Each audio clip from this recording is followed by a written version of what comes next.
sesungguhnya Allah memiliki para malaikat yuballighuni an ummati salam, yang menyampaikan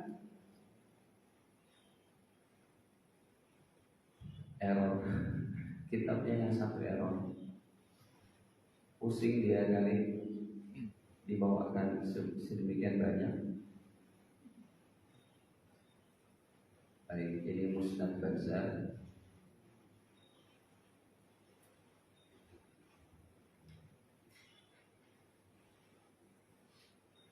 Hadis sudah ketemu. Dan tadi kitabnya error, nggak mau keluar. Nomor 1925.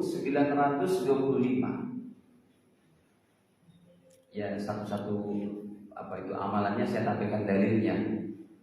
Nabi bersabda, Inna lillahi malaikatan, sesungguhnya Allah memiliki petugas para malaikat sayyahin, yang keliling-keliling seluruh dunia. Ngapain? Yuballighuni an ummatis salam, yang membawa sholawat dan salam umatku untukku, melaporkan kepada Nabi, ini umatmu mengucapkan salam sholawat kepadamu. Hadirin, begitu istimewanya sholawat kepada Nabi, sehingga ayatnya dicantumkan dalam Al-Quran. Allah perintahkan kita sholat, tapi Allah tidak sholat. Allah perintahkan kita puasa, Allah enggak puasa. Allah perintahkan kita zakat, Allah tidak zakat. Allah perintahkan kita baca sholawat, Allah sendiri bersolawat kepada Nabi, memberikan curahan ampunannya kepada Nabi. Kalau kita memohonkan ampunan untuk Nabi, itu kan ayatnya terkenal dalam surat Al-Ahzab, surat ke-33, pada ayat ke-56.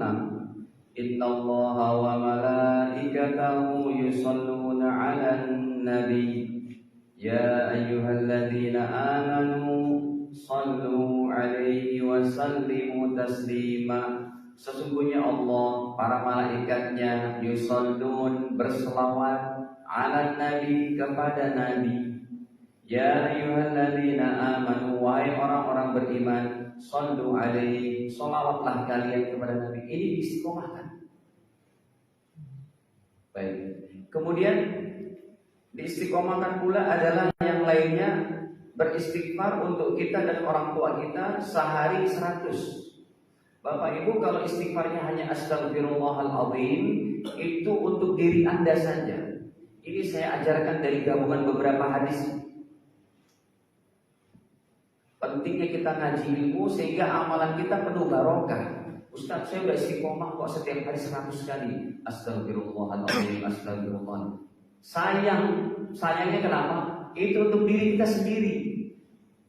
Coba kita ganti lafaznya sehingga kita dan orang tua kita pun diampuni dosanya. Bahkan 1 kali kita beristighfar untuk bapak ibu kita, 1 kali itu pun Allah tingkatkan derajatnya 1 tingkat.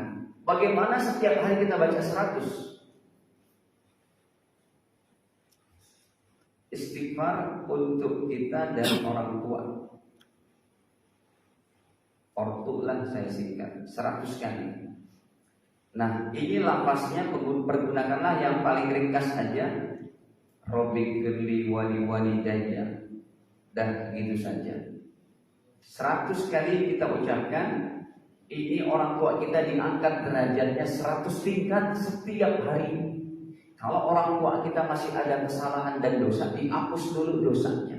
Udah begitu baru.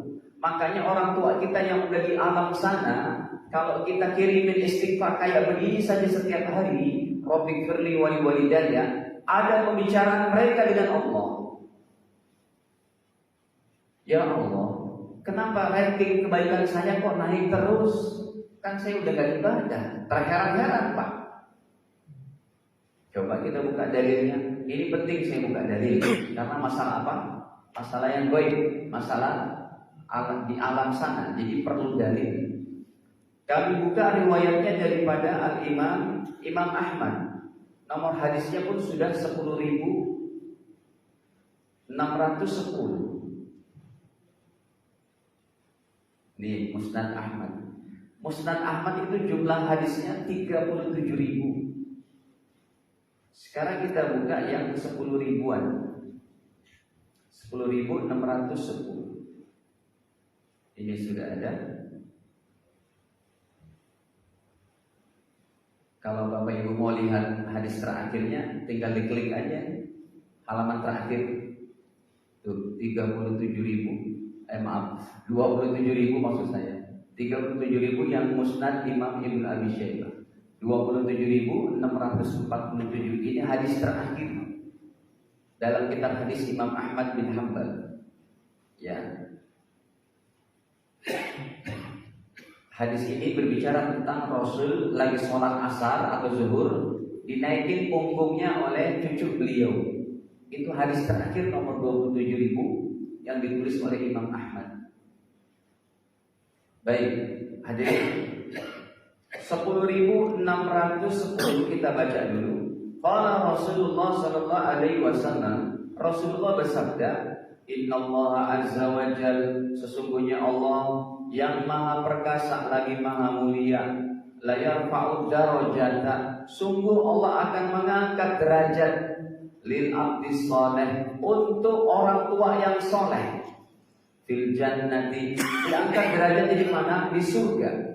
Fayaqul, sehingga orang tuanya ini bertanya-tanya kepada Allah, ya Rabbi anna lihadi, ya Allah Tuhanku, ini dari mana saya dapatkan? Kenapa kok kebaikan saya naik terus? Padahal kami udah gak sholat, udah gak puasa, kami udah meninggal dunia. Fayaqul, Allah menjawab, istighfari waladika laka, ini disebabkan dari istighfar anak-anakmu yang masih hidup. Jadi Bapak Ibu yang istighfarnya 100 astagfirullahaladzim sudah baik, tapi ditambah lagi. Lafaznya paling gampang, Rabbi firli wali. Kemudian diistiqomahkan lagi puasa sunnah, ya bagi Bapak Ibu yang badannya sehat, mampu, ya ini juga diistiqomahkan, puasa sunnah.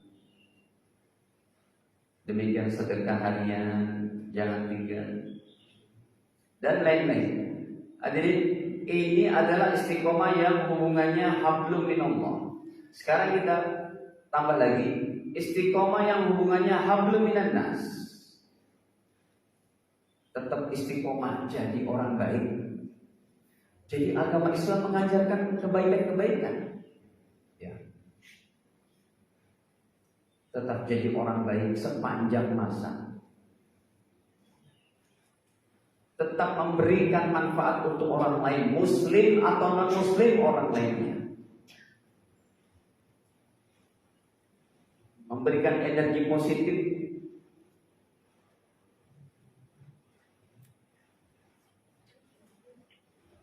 Untuk lingkungan. Berakhlak mulia, istiqomahkan tetap akhlak mulia. Jujur, amanah, profesional, jadi suami yang baik, jangan bosan, jadi istri yang baik, jadi pejabat yang baik,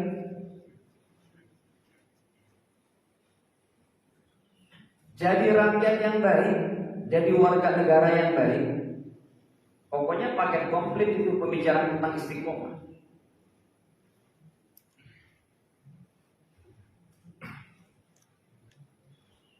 Kalau para pejabat satu negara betul-betul berjuang untuk keadilan rakyat Indonesia secara baik, sementara hajat mereka, keperluan mereka minta kepada Allah, dan rakyatnya pun mematuhi peraturan dengan baik, hajat untuk rakyatnya mereka minta kepada Allah, ini akan jadi kehidupan yang sangat hebat. Orang kayanya mudah memberi, orang miskinnya nggak mudah meminta. Ini akan jadi satu kehidupan yang sangat hebat. Nah, para jemaah dirahmati Allah, sekarang kita bicarakan keutamaannya, Pak. Ini keutamaannya cukup banyak, hampir 20 macam keutamaan istiqomah. Saya ambil secara intinya saja. Yang pertama, hadirin, keutamaan istiqomah yang pertama adalah dicintai oleh Allah dan Rasulnya. Pastinya.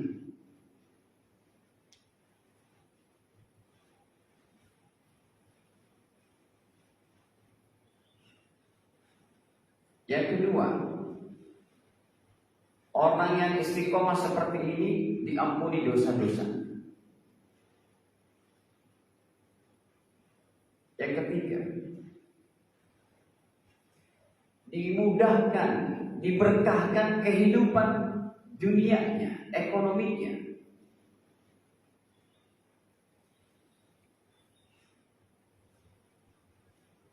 Penuh berkah. Yang keempat, ketika sakarat maut, Allah muliakan dengan dikirim sekian banyak malaikat.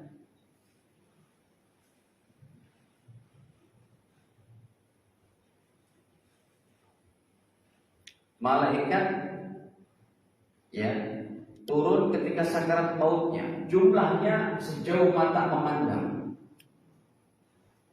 Banyak banget ini. Pernah saya menemani sakarat maut seorang soleh, nggak pernah tinggal tahajud 40 tahun, sholat berjamaah nggak pernah tinggal kecuali sakit, kecuali ada uzur-uzurnya. Pas dia meninggal dia bilang sama saya, Ustaz Faisal, itu siapa sih di belakang antum? Kok banyak orang? Antum memang datang sama siapa? Kok banyak banget? Saya bilang, nggak ada siapa-siapa Kiai. Itu banyak banget siapa? Saya ingat ayat ini, Pak.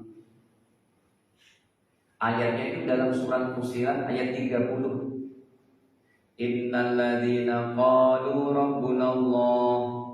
Sesungguhnya orang-orang yang telah beriman kepada Allah, orang-orang yang telah meyakini Tuhannya hanya Allah, sumastaqamu, kemudian istiqomah, tatanazzalu alaihimul malaikah, maka para malaikat turun ketika sakarat mautnya sambil malaikat berkata, Allah takhafu, jangan kamu takut, wala tahzanu, jangan kamu bersedih, wa abshiru bil jannah, belum meninggal lagi udah dikasih tahu untuk kamu surga. Dan baik, ini jadi yang saya tuliskan ini kesimpulannya ya. Kemudian hadirin, sejauh mata memandang. Yang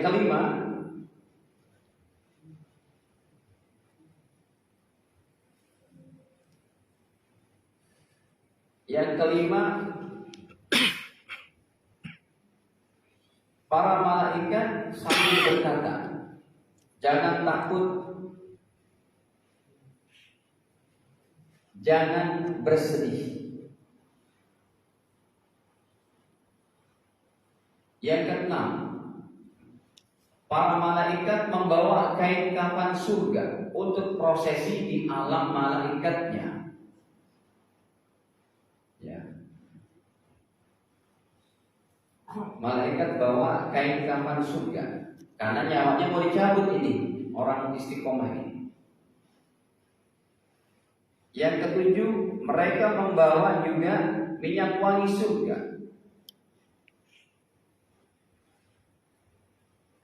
Ini dari hadis nomor 18.534, derajatnya hasan.